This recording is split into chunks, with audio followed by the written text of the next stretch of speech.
வணக்கம். தமிழக வெற்றிக் கழகத்தின் மதிப்பிற்குரிய தலைவர் தம்பி விஜய் அவர்களை சந்தித்து பொன்னாடை அணிவித்து நீயும் முதல்வராகலாம் என்கிற புத்தகத்தை கொடுத்து தாவேக்காவில் இன்று என்னை நான் இணைத்து கொண்டேன். 6 ஆண்டு காலம் எந்த அரசியல் கட்சியிலும் என்னை இணைத்து கொள்ளாமல் திராவிட இயக்கத்தின் சொற்பொழிவாளர் என்று சொல்லி பெரியார் அண்ணா லட்சியங்களை பேசி வந்த நான் இன்றைக்கு தாவேக்காவில் இணைத்து கொண்டு நாடு முழுக்க தாவேக்காவினுடைய ஒரு பிரச்சாரகனாக பவனி வர தம்பி விஜய் என்னை அனுமதித்திருக்கிறார். என்னை பார்த்த நிமிடத்தில் நான் உங்கள் ஃபேன் என்று சொல்லி அவர் சொன்ன நிமிடத்தில் நான் மெய்சிலிர்த்து போனேன். இப்படி ஒரு அங்கீகாரத்தை தம்பி தருவார் என்று நான் எதிர்பார்க்கவில்லை. டெல்லி சுப்ரீம் கோர்ட் கரூர் துயரத்திற்கு சிபிஐ என்கொயரி என்று உத்தரவு போட்ட அன்று குமுதம் இணையதளத்திற்கு அலைபேசி வாயிலாக இது தாவேக்காவிற்கு கிடைத்த வெற்றி, கையறு நிலையில் கைவிடப்பட்டு கை பிசைந்து கண்ணீரோடும் கவலையோடும் இருக்கின்ற தாவேக்கா அடுத்த அடியை எப்படி எடுத்து வைப்பது என்று யோசித்து கொண்டிருக்கிற நிலையில் உச்சநீதிமன்றம் தாவேக்காவுக்கு ஒரு புதிய வாசலை திறந்து வைத்திருக்கிறது என்று நான் குமுதம் தமிழுக்கு சொன்னேன். அந்த நிமிடத்திலிருந்து அறிவாலயத்திலிருந்து எனக்கு காது கொடுத்து கேட்க முடியாத அளவிற்கு வசை சொற்களால் என்னை வசை மாறி பொழிந்தார்கள். தொடர்ந்து 5 நாட்கள் தஞ்சை மாவட்டத்தில் சுற்றுப்பயணத்திற்கு ஒத்துக்கொண்டிருந்தேன். அந்த நிகழ்ச்சியை ரத்து செய்தார்கள். 7-8 அறிவுத்திருவிழா என்கிற பெயரில் வள்ளுவர் கோட்டத்தில் காலத்தின் நிறம் கருப்பு சிவப்பு என்ற நூலை வெளியீட்டு விழாவும் 44 சொற்பொழிவாளர்கள் கலந்து கொண்ட 10 அமர்வும் வள்ளுவர் கோட்டத்தில் நடந்தது. ஒரு சொற்பொழிவாளரை தேர்ந்தெடுக்க வேண்டுமென்றாலும் முதல் இடத்தில் நிற்கிற தகுதியில் இருப்பவன் இந்த எளியவன் நாஞ்சில் சம்பத். என்னை திட்டமிட்டு நிராகரித்தார்கள். அதற்கு பிறகு தம்பி உதயநிதியினுடைய பிறந்த நாளை கொண்டாடுவதற்கு ஒரு திங்களுக்கு முன்னாலே என்னிடத்தில் தேதி பெற்றிருந்தார் வடசென்னை கிழக்கு மாவட்ட கழகத்தின் செயலாளர், வானமளவு வாஞ்சி என் மீது பொழிகின்ற அறநிலையத்துறை அமைச்சர் சேகர்பாபு.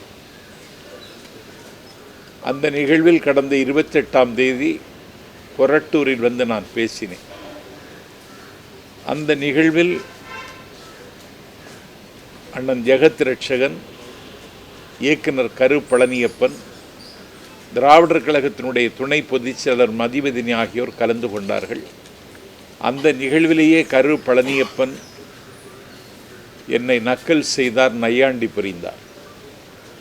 அதற்கு 5 நாளைக்கு முன்னால் திராவிட இயக்க தமிழர் பேரவை தலைவர், நான் பெரிதும் மதிக்கின்ற அண்ணன் பேராசிரியர் சுபவி, திமுக மேடையிலேயே என்னை குறைத்து பேசினார்.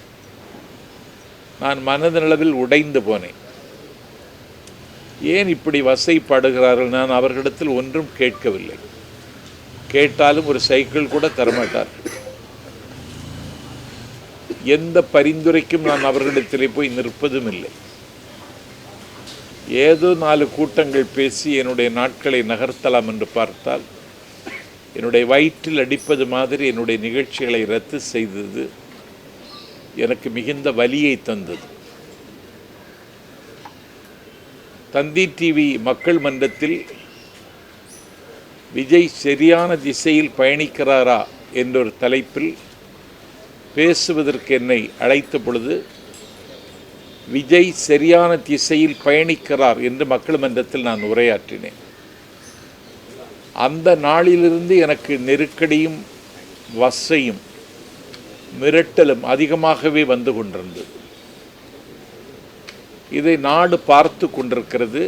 எனக்கு யார் மீதும் கோபமில்லை, யார் மீதும் எனக்கு வருத்தமில்லை. சங்க இலக்கியத்தில் புறநானூற்றில் ஒரு பாட்டு, ஒரு தெப்பம் எந்த திசைக்கு போக வேண்டும் என்பதை தெப்பம் தீர்மானிக்க முடியாது, தண்ணீர் தான் தீர்மானிக்கும். நீர் வழிப்படும் புனை போல் ஆரியூர் முறை வழிப்படும் என்பது சங்க இலக்கிய பாட்டு, கணியன் பூங்குன்றன் எழுதிய பாட்டு. நான் ஒரு தெப்பம்தான். என்னுடைய திசை தீர்மானிப்பது தண்ணீர். இன்றைக்கு என்னுடைய திசையை தமிழக வெற்றிக் கழகத்தின் தலைவர் தம்பி விஜய் தீர்மானித்திருக்கிறார். நான் தாவைக்காவில் என்னை இணைத்து கொண்டேன். ஒரு உற்சாகமான மனநிலையில் இருக்கிறேன். கடந்த காலத்தில் ஏற்பட்ட கசப்புகள், காயங்களிலிருந்து விடுபட்டவனாக என்னை உணர்கிறேன். இன்று தம்பி விஜயை சந்தித்த பொன் வேளையிலிருந்து புதிதாய் பிறந்ததைப் போல எண்ணி நான் பூரிக்கிறேன். திராவிட சித்தாந்தம் இல்லாத ஒரு புதிய கட்சி, அதுல நீங்க உங்களுடைய பயணம் எப்படி இருக்கும் போது நினைக்கிறீங்க? திராவிட இயக்க சித்தாந்தம்னா வழிகாட்டும் தலைவர்கள் அவர் பெரியாரைத்தான் முன்னிறுத்துகிறார்.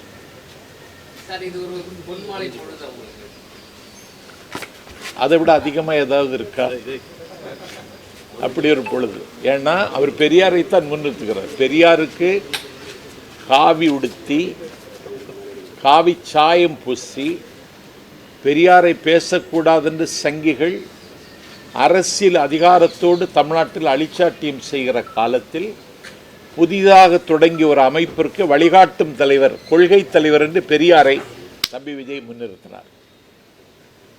பாபா சாஹிப் அம்பேத்கர் இந்தியாவினுடைய அரசியல் சட்டத்தை ஆக்கி தந்தவர்.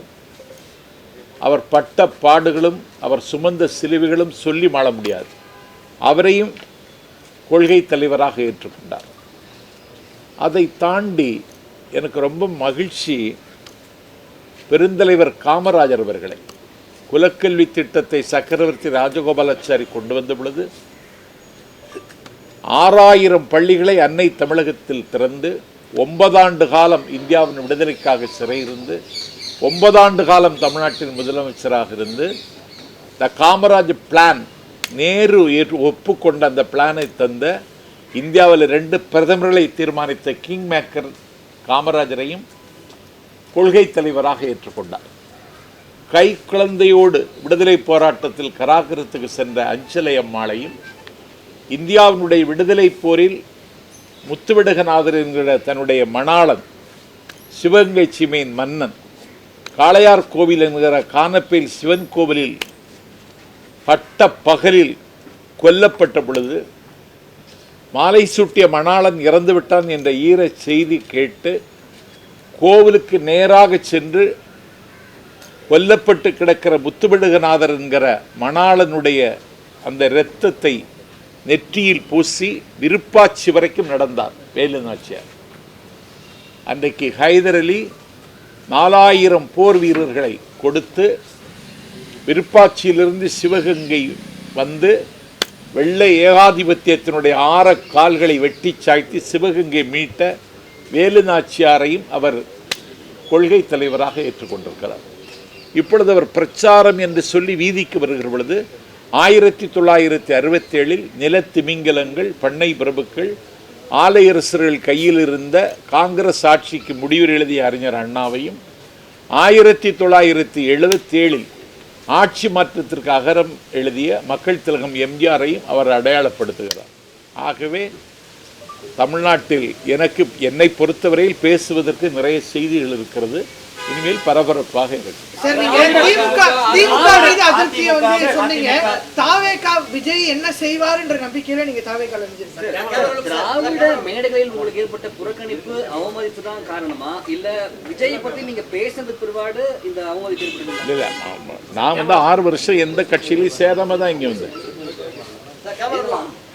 தம்பி. 6 வருஷம் நான் எந்த கட்சியிலையும் சேராம தான் இங்க வந்தேன். போதும்னு நினைச்சேன். ஏதோ 4 கூட்டங்கள், நான் ஒரு ஒரு தமிழ்நாட்டினுடைய தலை சிறந்த சொற்பொழிவாளர்களை வரிசைப்படுத்தினா நான் அதில் முதலிடத்தில் இருக்கிறவன். நான் இயங்க வேண்டும். என்னை முடக்கி வைத்திருக்கிறார்கள். இன்றைக்கு இயங்குவதற்கான வாய்ப்பை தம்பி விஜய் தந்திருக்கிறார். மதிமுக தேமுதிக வந்து திராவிட பெயர்கள் இருந்த கட்சியிலே பயணிச்சுட்டு இருந்தீங்க. தேமுதிக பயணிகளையே ஆதரவு தெரிவிச்சு இல்லையே. மதிமுக சரி அதிமுக சொல்லிட்டு திராவிட கட்சிகள் பெயர் உள்ளதே பயணிச்சுட்டு இருந்தீங்க. இப்போ திராவிடம் இல்லாத ஒரு கட்சியில வந்து இணைஞ்சிருக்கீங்க. எப்படி பார்க்கணும்? திராவிடம் இல்லைன்னு யார் சொன்னா உங்கள்கிட்ட? பெயர்ல இல்லை. பேர்ல இல்லை. தமிழகம் இருக்குல்ல, அது போதும். எப்படி இல்லை,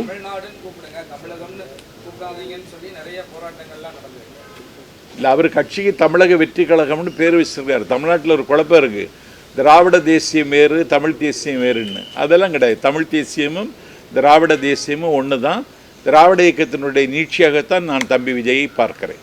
விஜய் என்ன மாற்றத்தை கொண்டு வருவார்? மாற்றாக விஜய் கிட்ட நீங்க என்ன மாற்றத்தை கண்டுட்டீங்க? விஜய்கிட்ட இருந்து என்ன மாற்றத்தை அவர் கொண்டு வருவார்னு சொல்கிறது அவர் அறிவிக்க போகிற இந்த தேர்தல் அறிக்கையில் நமக்கு தெரியும். அதே நேரத்தில் எனக்கு தெரிந்து தமிழ்நாட்டின் வரலாற்றில் இவ்வளவு லட்சக்கணக்கான இளைஞர்களை மூலதனமாக வைத்திருக்கிற இயக்கம் இன்றைக்கு தமிழக வெற்றி கழகம். ஒரு நாட்டினுடைய காலை பொழுதை தீர்மானிக்கிறவர்கள் இளைஞர்கள் தான். இந்த இளைஞர்களை வைத்துக்கொண்டு ஒரு அதிரடி மாற்றங்களை செய்வதற்கு தம்பியிடத்தில் திட்டம் இருக்கிறது என்றே நான் நம்புகிறேன். யாருக்குமே புரிதல் இல்லாம சிலர் இருக்காங்க. இதை எப்படி பார்க்கறீங்க? யாருக்கு? தமிழக வெற்றி கழகத்தில் இருக்கக்கூடிய தொண்டர்கள். அதான் அது நான் தம்பிகிட்ட பேசினேன். அதுக்கு தமிழ்நாடு முழுவதும் பாசறை கூட்டங்கள் நடத்தணும், எல்லா இடத்துலையும் நடத்தணும்னு சொல்லிட்டேன். தாவேகா காதலாக எது போன்ற பிரச்சனைகளை நீங்கள் முன்னெடுக்கிறீங்க? எதை மையப்படுத்தி உங்களுடைய பேச்சுகள் அமைய இருக்குது? இந்த கொள்கை தலைவர்களை பற்றியே பேசினா போதும். தமிழ்நாட்டினுடைய பிரச்சனைகள் நிறைய இருக்குது, எல்லாவற்றையும் தாவேகா எதிர்கொள்ளும்னு பேச போகிறேன். இதில் என்ன இருக்குது? சார், பெரியார் அம்பேத்கரை கொள்கை தலைவராக வச்சிருக்காங்க, நீங்கள் பெருமையாக சொன்னீங்க. ஆனால் திருப்பரங்குன்ற சம்பவம் நடந்து 2 நாள் ஆகுது, இன்னும் எந்த கருத்தையுமே அவர் தெரிவிக்கிறார், அமைதியாக இருக்கிறாரு. இது நெருடலாக இல்லையா உங்களுக்கு? எனக்கு திருப்பரங்குன்ற சம்பவம் வந்து ஏன் விஜய் பேசலைன்னு நான் அவர்கிட்ட கேட்கல. ஆனால் பேசாமல் அவர் இருப்பது ஒரு வகையில் நல்லது. ஏன்னா திருப்பரங்குன்றம் சம்பவத்தை வைத்து குன்றம் எங்களுக்கு குமரன் எங்களுக்கு என்று சொல்லுகிறவர்கள் ஒரு கலவர அரசியலுக்கு கைகால் முளைக்க முடியுமா என்று யோசிக்கிறார்கள். இதில் ஒரு தரப்புக்கு ஆதரவாகவோ ஒரு தரப்புக்கு எதிராகவோ கருத்து சொல்லாமல் இருப்பது விஜய் பொறுத்தவரையில் அவருக்கு நல்லது.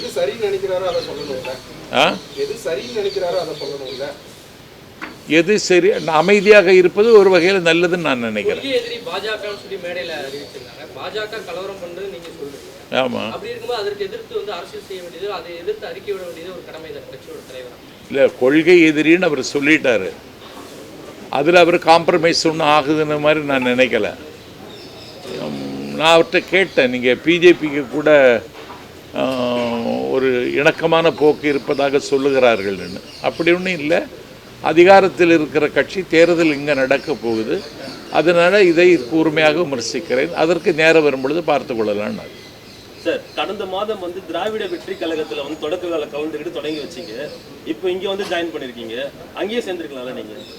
அப்படி திராவிட வெற்றி கழகத்தில் என்னை கூப்பிட்டாங்க, சத்யா வர முடியாதுன்னு சொல்லிட்டு தான் வந்தேன். அதுக்கான காரணம் சார் எது? அங்கே சேராததுக்கான காரணம்? அங்கே சேராதது என்ன இங்கே இருக்கு? அங்கே இல்லாதது என்ன இங்கே இருக்கு? அங்கே சேராததுக்கு காரணம் வேற இருக்கு. அது ஒரு பர்சனல் விஷயம். அது தேவையில்லை. திமுக அதிமுக 2 கட்சியிலுமே நீங்கள் இருந்திருக்கீங்க. அப்போ அந்த கட்சியிலேருந்து வெளியே வந்ததுக்கப்புறம் அந்த கட்சிகளை பற்றி விமர்சனம் பண்ணியிருக்கீங்க. இப்போ தாவேக்கால இருந்திருக்கீங்க. ஃபியூச்சரில் இதை பற்றி விமர்சிக்க மாட்டேங்க? எதை பற்றி விமர்சிக்க மாட்டேன்னு? தாவேக்கால வருங்காலத்தில் வந்து வெளியேறின பிறகு இந்த கட்சியும் தாவேக்காலேருந்து வெளியேற சொல்கிறீங்களா? இல்லை சார், வெளியேறினதுக்கு ரொம்ப நல்லா இருக்கு. மாட்டீங்க என்ன விமர்சனங்கள் வைக்கப்படுது தொடர்ந்து. திமுக மதிமுக அதிமுக அப்படி இருக்கும்போது இந்த விமர்சனங்களை எப்படி பார்க்குறீங்க? நான் திமுகவாகவே பிறந்தவன். என்னுடைய பேர் சம்பத், என்னுடைய அண்ணன் பேர் கருணாநிதி, என்னுடைய தம்பியின் பேர் ஸ்டாலின். நான் பயின்ற தென் திருவிதார் இந்து கல்லூரியில் மாணவர் திமுகவை தொடங்கியவன். குமரி மாவட்ட திமுக வரலாறு என்று பப்ளிக் ப்ராசிக்யூட்டர் தோப்பூர் சுப்பிரமணி எழுதிய புத்தகத்தில் எனக்கென்று சில பக்கங்கள் இருக்கிறது. மலையாளம் பேசுகிற குமரி மாவட்டத்தினுடைய மேற்கு பகுதியில் நிறைய கூட்டங்கள் நான் பேசியவன். நான் 300 கூட்டங்கள் குமரி மாவட்டத்தில் மட்டும் பேசியிருக்கேன். திமுகவிலேயே தான் ஆயுள் முழுவதும் பணியாற்ற வேண்டும்னு நினச்சேன். அண்ணன் வைகோவினுடைய இருப்புக்கு ஆபத்து வந்த நேரத்தில் நான் திமுகவிலேருந்து அவங்க என்ன வெளியேற்றலை, நானாகவே வெளியேறினேன்.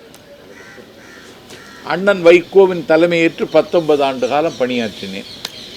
என்னுடைய இருப்பை அவர் செறித்து கொள்ளவில்லை. அப்போது நான் வெளியேறினேன். அண்ணா திராவிட முன்னேற்றக் கழகம் எனக்கு ஒரு அடைக்கலம் தந்தது. ஏன்னா எனக்கு கொலை செய்கிற அளவுக்கு சில திட்டம் போட்டார்கள். அந்த அம்மாவிடத்தில் நான் போய் சேர்ந்தேன். அதற்கு பிறகு அவருடைய மறைவிற்கு பிறகு எடப்பாடி தலைமையை நான் ஏற்றுக்கொள்ள விரும்பலை. சசிகலா அம்மா கூட பயணிக்கலான்னு நினச்சேன். அதுக்கு முன்னே அவங்க செயலுக்கு போனாங்க. டிடிவி தினகரனுக்கு கூட கொஞ்ச நாள் பயணித்தேன். அவர் திடீர்னு அம்மா மக்கள் முன்னேற்ற கழகம்னு என்னமோ சொன்னார். அண்ணாவும் இல்லை திராவிடமும் இல்லைன்னு வெளியேறும், வேற ஒன்றும் இல்லை.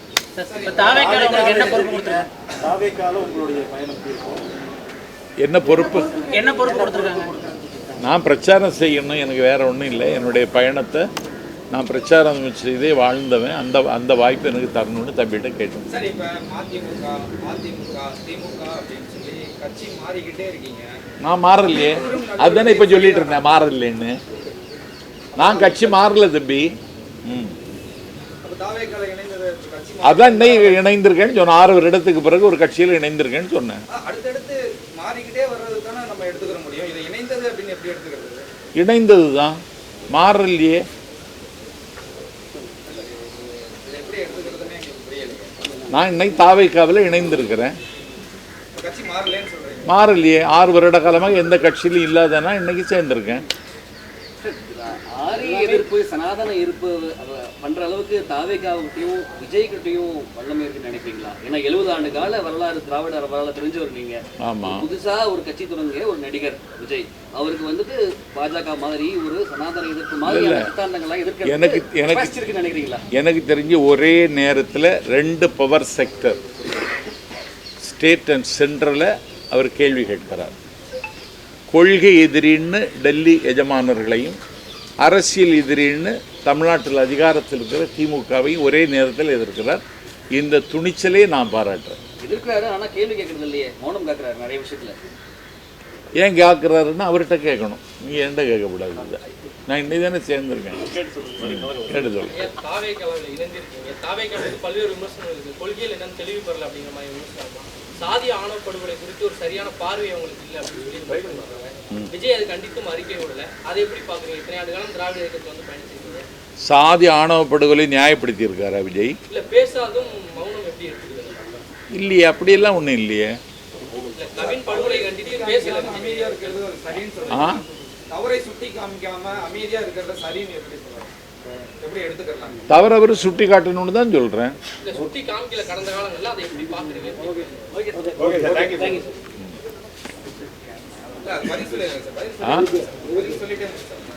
சொல்லுங்க. அதான் கடந்த காலையிலேயே சுட்டி காமிக்கல, அதை எப்படி பாக்குறீங்க? தாவேக்கால இணைஞ்சிருக்கீங்கல்ல?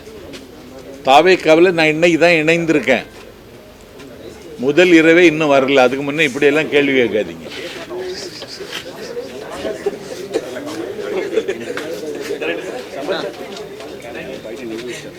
ஏன்னா இங்கிலீஷ் ஒன்றும் வராது.